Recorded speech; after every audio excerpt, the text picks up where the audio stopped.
I came across your video about the ghost girl by chance after listening to it several times, and from the little that they described that place, there I realized that I know the street well, and where I can assure you that quite strange things happen. I, however, did not know the story of the girl, but I did have to witness macabre things.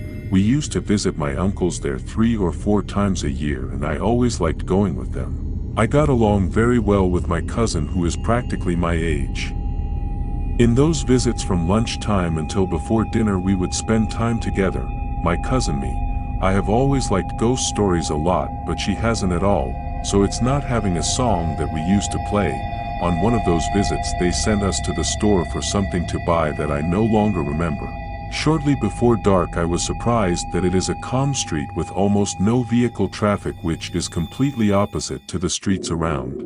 I never saw other people outside, and late in the afternoon, we walked along the sidewalk, my cousin always happy, always talking. At that moment she walked in complete silence without saying anything, looking only at the floor as she walked. I fell behind, a little distracted. When going through a gate I felt that someone was looking at me. I turned around, and inside a gate there was a tall man looking out, watching me. He can't look at him carefully. It scared me a bit, perhaps it was sad. For some reason I couldn't hold my gaze. My cousin was already several meters ahead. She did not flinch because I was left behind. I asked her to wait for me, and she quickened her pace. She ran to leave the street and turn around. I ran after her, but before reaching the corner to leave finally on that street in the penultimate house, I saw again the man in black with a coat and hat standing in a specific place that hid his face in the shadows.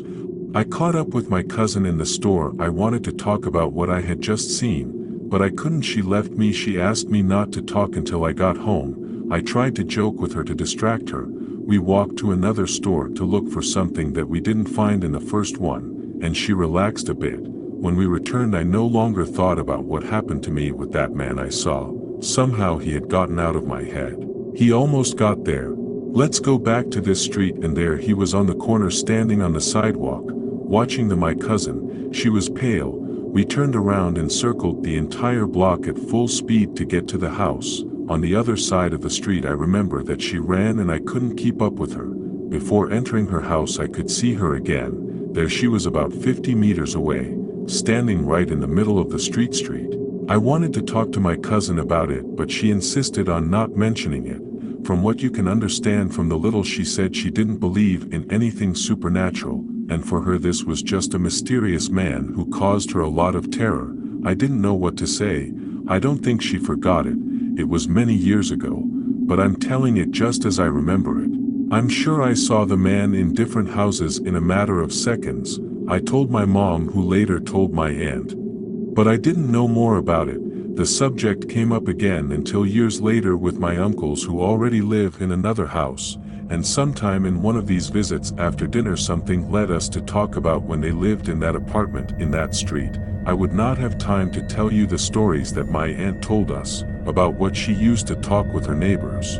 One of the reasons why she decided to move is because right in the house across the street, in the window that overlooked at the window of her kitchen, there was a girl who always watched her in the afternoon when my aunt tried to prepare dinner, observing the night after night with a strange and sinister smile.